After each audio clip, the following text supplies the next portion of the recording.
les entreprises soumises à l'impôt sur le revenu. Donc il s'agit là d'une réalité évidente et intéressante du droit des sociétés à laquelle tu seras très fortement confronté. Donc ça sera l'objet de notre vidéo d'aujourd'hui.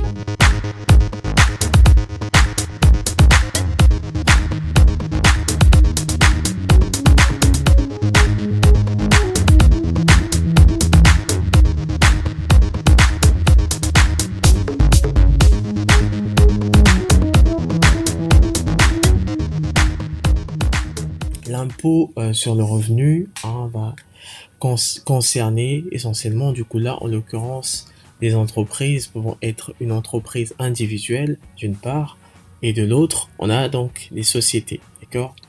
Alors, pour parler justement de cet impôt sur le revenu, donc il faut dire très clairement les choses, hein, c'est un montant qui va être imposable et fixé sur les bénéfices de cette entreprise. Donc, qui je rappelle peut être une entreprise individuelle ou une société. Évidemment, toute entreprise, tout entrepreneur qui a une entreprise individuelle n'est pas forcément soumis à l'impôt et évidemment cela dépend du montant du chiffre d'affaires généré par cette dite entreprise. Et donc, faut savoir que dans le cadre d'une entreprise individuelle, aucune imposition n'est faite sur l'entreprise elle-même. Pourquoi? Parce qu'elle n'a pas simplement de personnalité distincte du chef d'entreprise. Et donc, au final, l'imposition, elle est comprise sur le revenu de cette personne parce que l'entreprise, évidemment, ne se distingue aucunement. Et donc, le montant imposable va évidemment être additionné aux autres revenus de l'entrepreneur et ce qui va donc constituer un montant global qui au final sera imposé sur le revenu. Alors pour ce qui est des sociétés, donc là on le verra un peu plus tard, cela dépendra donc des bénéfices et donc du quota réparti à la disposition du coup de chaque associé au sein de cette société.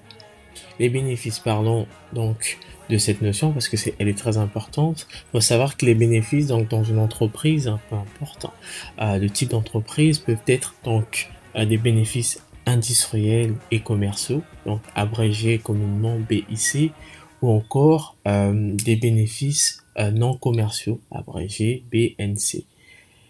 En cas de perte, le déficit professionnel peut être amputé en fait en totalité sur le revenu global imposable à l'impôt sur le revenu de l'entrepreneur.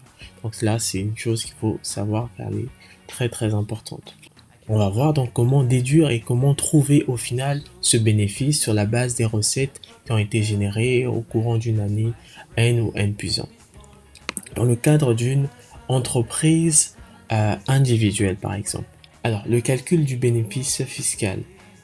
Pour le trouver, pour donc trouver cette valeur, il est important de tenir compte en effet du régime choisi, du régime d'imposition choisi par l'entreprise. Donc pouvant être un régime réel, donc il s'agit là d'une imposition réelle, en résultant donc d'une différence entre les produits acquis, donc le chiffre d'affaires généré, etc., et les produits et les dépenses engagées par l'entreprise.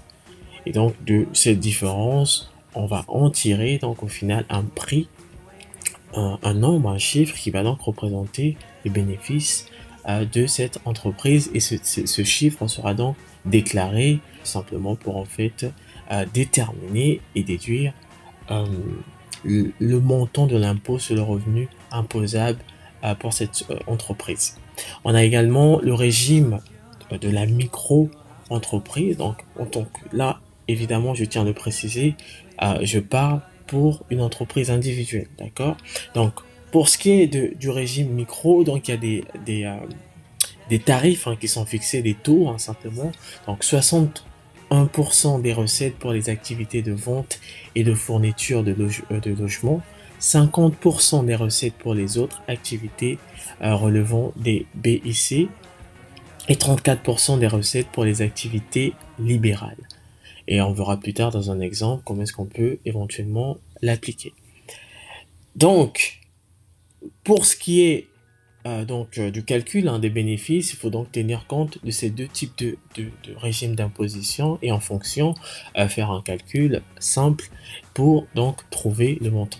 Alors, dans le cadre d'une société, donc pour trouver et calculer le montant imposable, cela dépendra au final en fait du quota de part de bénéfices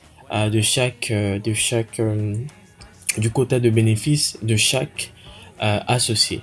Donc chaque associé est imposé au titre de personnes physiques et donc leurs revenus, dans leurs revenus, ils doivent en fait déclarer, comme je l'ai dit, le quota de part du bénéfice qui leur revient sur cette entreprise et sur cette base-là, on peut donc déduire s'il s'agit des bénéfices de type BC ou BNC.